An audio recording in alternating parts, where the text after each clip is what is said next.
Good afternoon. On behalf of my family and the John F. Kennedy Library and Foundation, welcome to this historic day. On the 60th anniversary of President Kennedy's Moonshot speech, we're honored to welcome President Biden as he announces his own administration's cancer moonshot for the 21st century. This is also a special day for me personally because it's the day that my parents were married 69 years ago.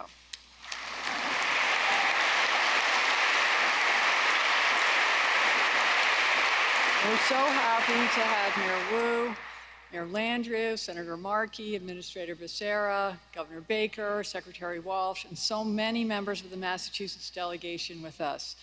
We're grateful for your support of the library over many years. I know that many of you and the state and local officials here worked closely with my Uncle Teddy for the good of this Commonwealth, and that you all share my father's love of politics. I want to recognize members of the medical community who are here, physicians, researchers, cancer survivors, students. You all save lives and bring hope and healing to patients and families suffering from cancer. I want to thank Chital for the inspiration that you provide, not just to those living with cancer, but all those who are working for a cleaner, healthier world. And I want to thank the members of my family who are here, my cousins, your families. All of you carry on your parents' work, and all of you carry on our love of Joe Biden.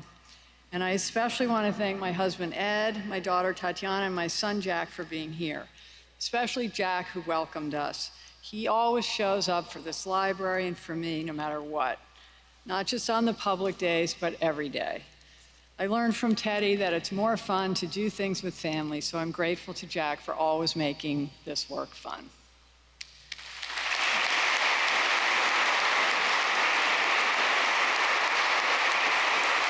A few years ago, we celebrated the 50th anniversary of the moon landing, and the world was captivated by the memory of that event. But almost more remarkable was that such a historic national achievement was set in motion by a single speech. When President Kennedy gave his speech at Rice University, the United States had only 4 short manned spaceflights, the longest less than 5 hours. President Eisenhower and Cold War experts said we should concentrate on developing satellites and missiles to beat the Soviets instead of going to the moon. And there were other reasons not to do it. It was expensive, eventually costing 4% of GDP, and at a time when many said the money would be better spent on building infrastructure, fighting poverty, and addressing other social problems. Not to mention the necessary materials had not yet been invented, and scientists weren't sure even that a moon landing on the surface of the moon was possible. But President Kennedy understood the power of the idea. And over time, along with his inaugural address, his call to service, the Moonshot speech has become perhaps his best-known legacy.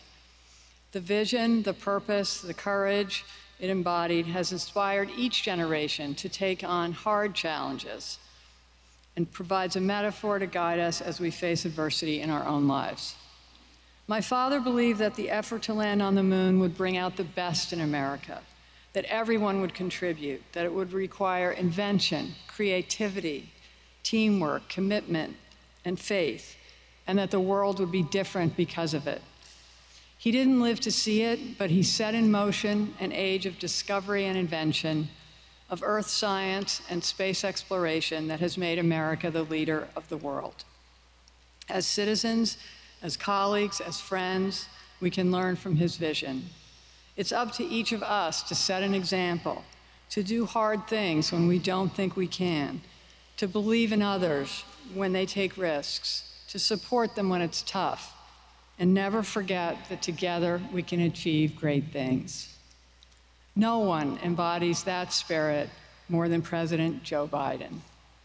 He's lived President Kennedy's call to service throughout his life and career. As president, he has restored the soul of America, advanced freedom and democracy around the world. For more than 50 years, President Biden has been fighting for working families, affordable health care, access to a quality education, and always to honor our men and women in uniform. But perhaps the most personal fight for him is the one against cancer. As vice president, he launched his own Moonshot to end cancer as we know it, and with characteristic perseverance, he is still committed to that cause. Like the Bidens, like all families, our family has lost people we love to this disease, including 3 who created and sustained this library: my Uncle Steve, my mother, and my Uncle Teddy. And I want to remember them today. Having felt the grief that comes with such loss, I've often looked to President Biden's life for inspiration. His courage and compassion, his endless empathy and abiding faith, and his confidence that we can overcome this challenge have lifted our hearts. His personal commitment and the national goal he sets today will save lives, change our country, and heal the world. I'm honored to serve in his administration and to introduce him now. Thank you.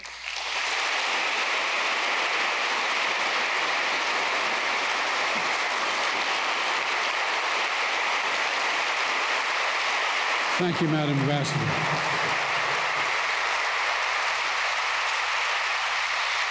Thank you, thank you, thank you.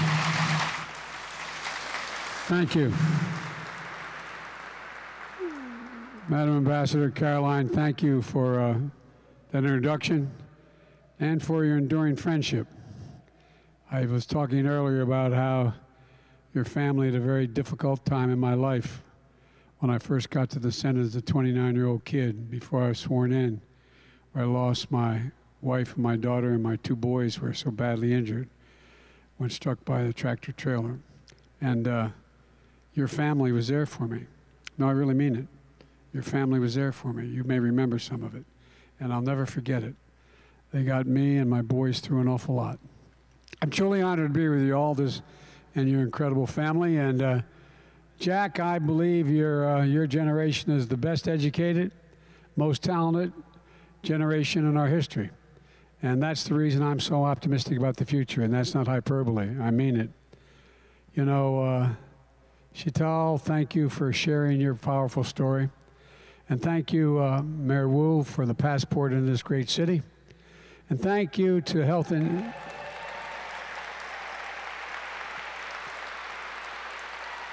Human Services Secretary Becerra and Boston's own Marty Walsh. Marty.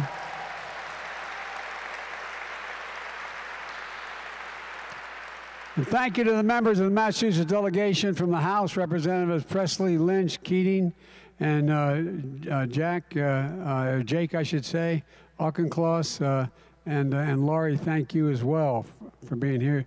You have beautiful daughters. They're great kids. And I want to thank all of you, the cancer patients, survivors, caregivers, and don't jump from up there, okay? And for all the leaders of science and medicine for being here today. This is a powerful place for reflection and remembrance. On this day in 1962, America was facing an inflection point. One of those times that changes everything from the day before to the day after.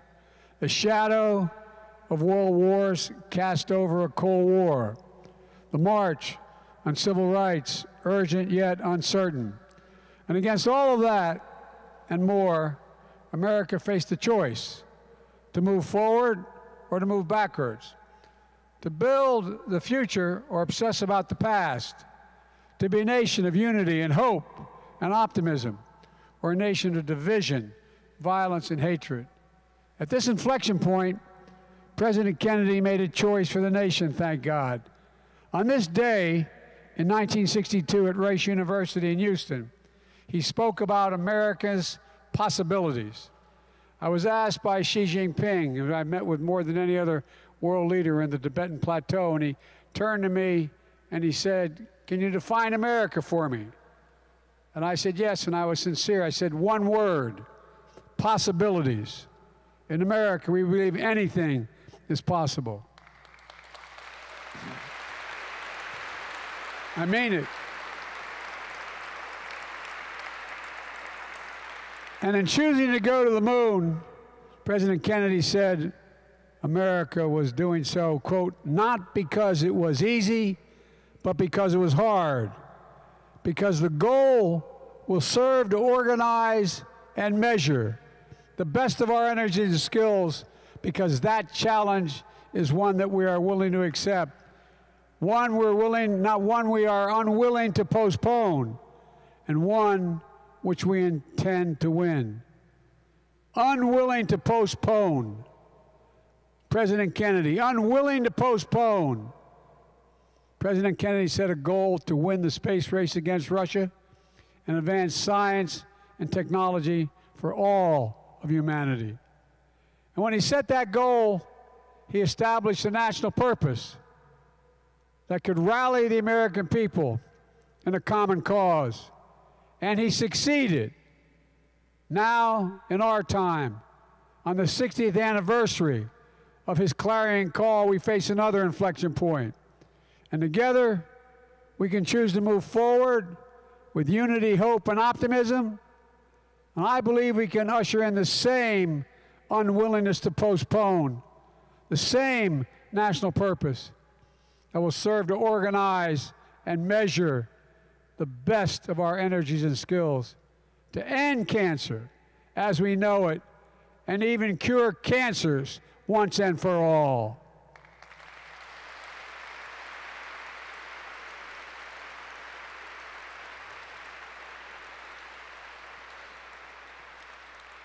I give you my word as a Biden, this cancer moonshot is one of the reasons why I ran for president.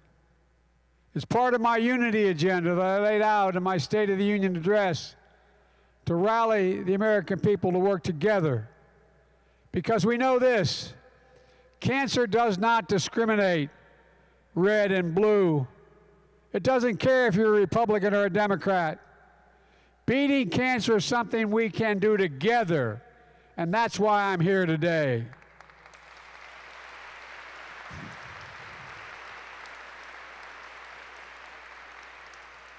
We've made enormous progress in the past 50 years since President Nixon signed the National Cancer Act to declare a war on cancer. We learned cancer is not a single disease, but there are over 200 different types of cancers caused by different genetic mutations in our cells. We discovered new medicines, therapies, early detection and prevention measures to extend and to save lives. In the first 25 years since the National Cancer Act, the death rate from cancer largely remained unchanged. Then things began to change.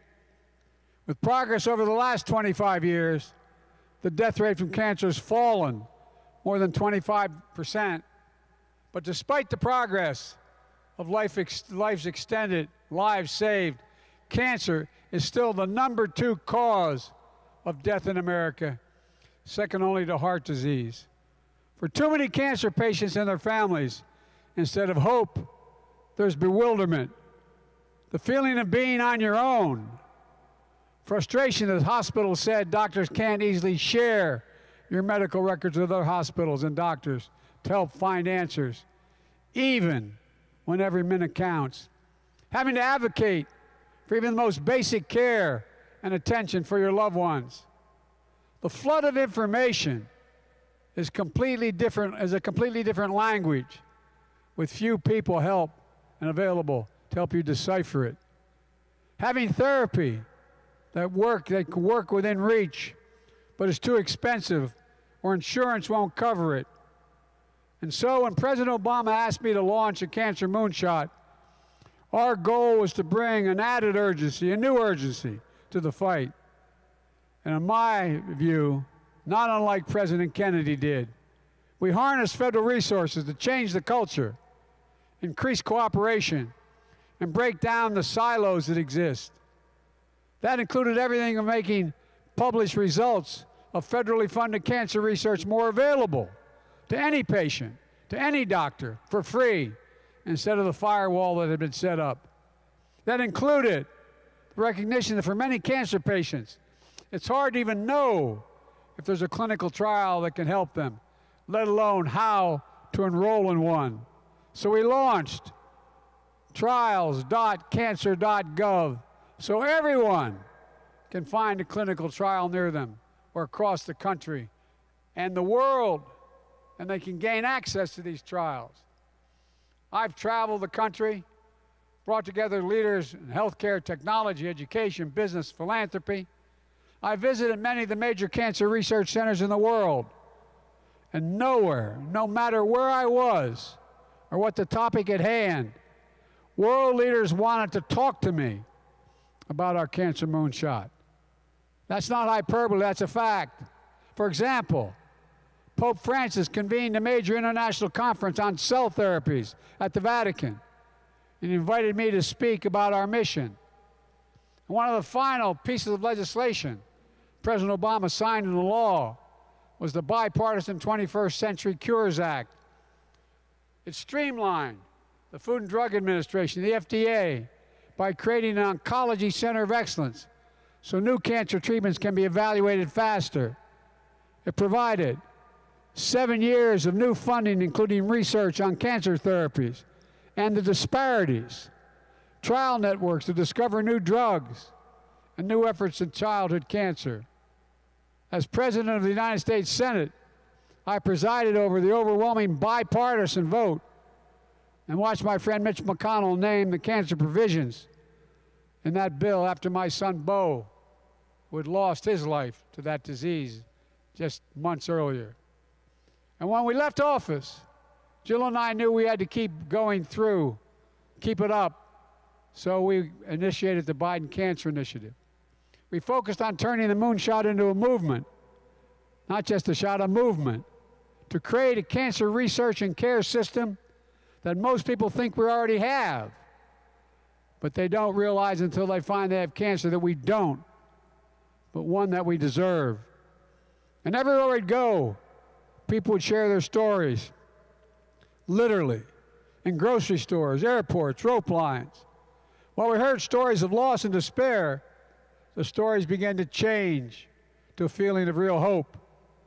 Not because of me or Jill, but because of all of you and so many of you at home, doctors, researchers, advocates, caregivers, patients, survivors. And that's when I was elected president. I determined to supercharge the cancer moonshot as a central effort in the Biden-Harris administration. In February, I laid out our plan that is bold, ambitious, and I might add, completely doable. The goal is to cut cancer death rates by at least 50% in the next 25 years. To turn more cancers from death sentences into chronic diseases people can live with. To create more supportive experience for patients and families. And to update our fight against the cancer. It's a disease we often diagnose too late and have too few ways to prevent it in the first place. Where there are stark inequities based on race, disability, zip code, sexual orientation, gender identity, and other factors. We know too little about why treatments work for some patients, but the same patient, the different patient with the same disease, it doesn't work for.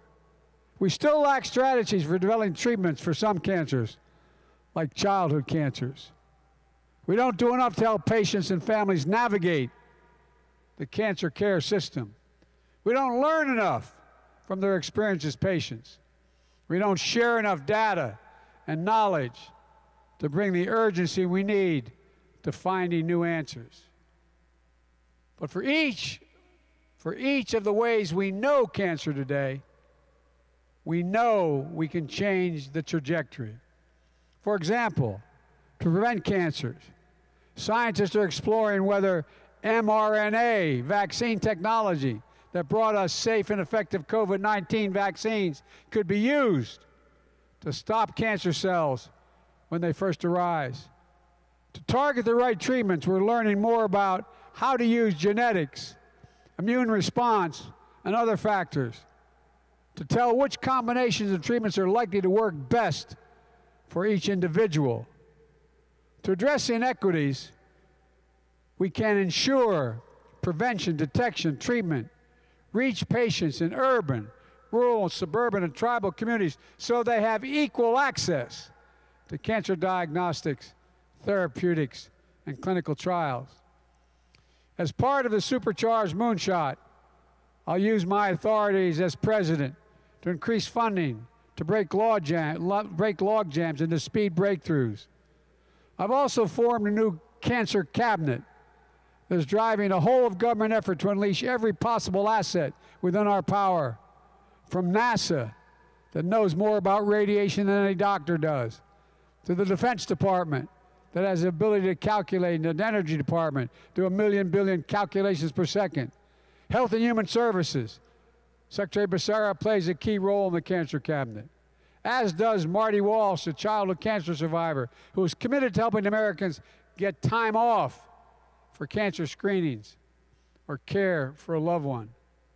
The White House Office of Science and Technology Policy is changing the path for the Cancer Moonshot for 2022 and beyond. And today, I'm setting a long-term goal for the Cancer Moonshot to rally America and ingenuity that we can engage, like we did to reach the moon, that actually cures cancers, not all cancers, cures for cancers, once and for all. And a critical way to do that is that going through what I call ARPA-H, Advanced Research Projects Agencies for Health.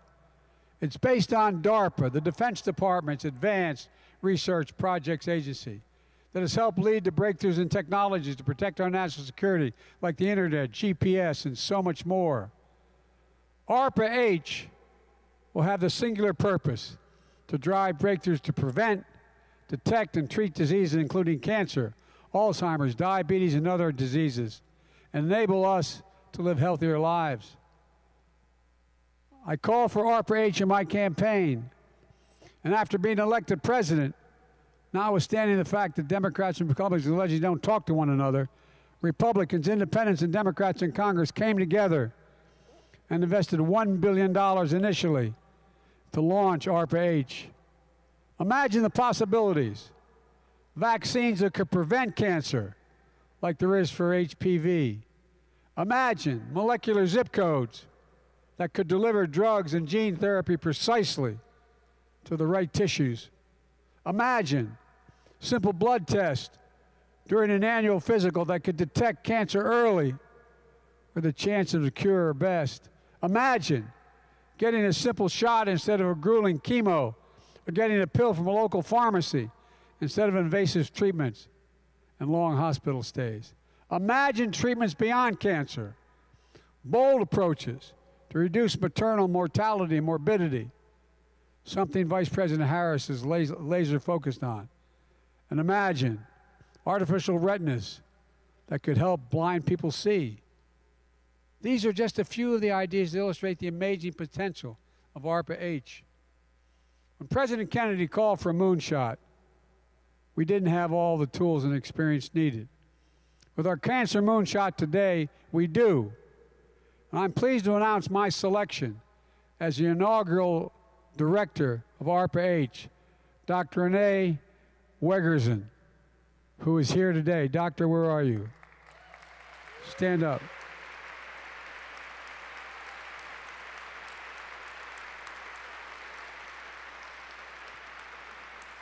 A leading biomedical scientist, a decade of experience leading multiple biotech projects at DARPA. And by the way, it's about how to use all the assets we have, all of them.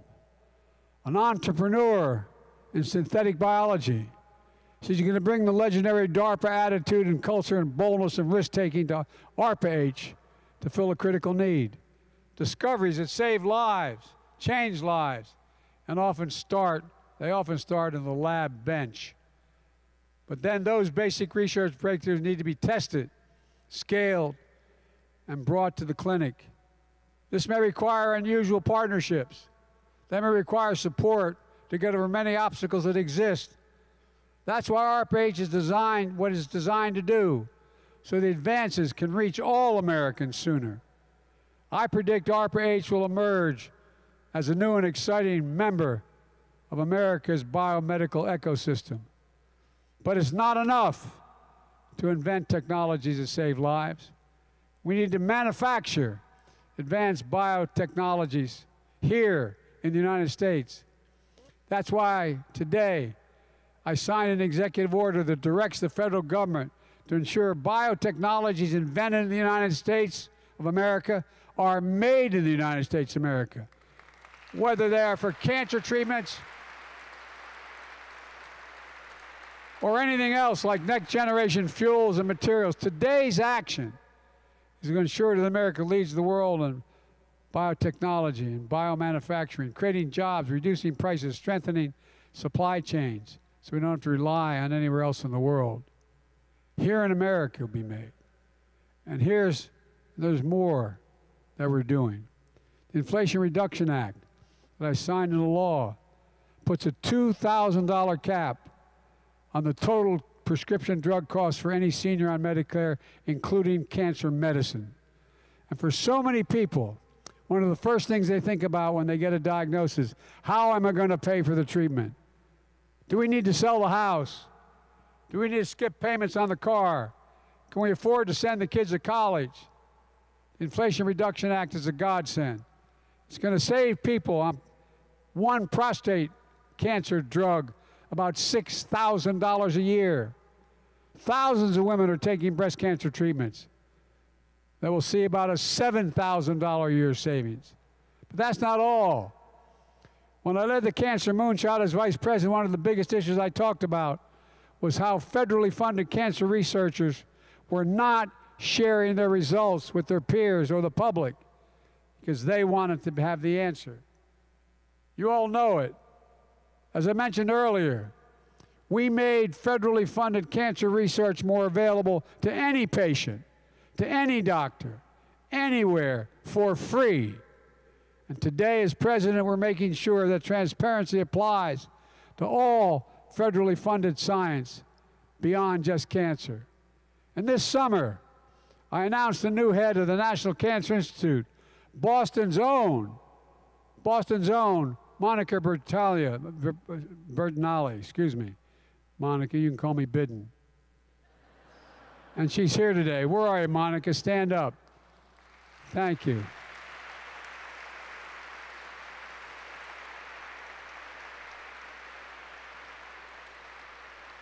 The National Cancer Institute is launching a major national trial for those new tests I mentioned that could detect one or more cancers merely by taking blood samples.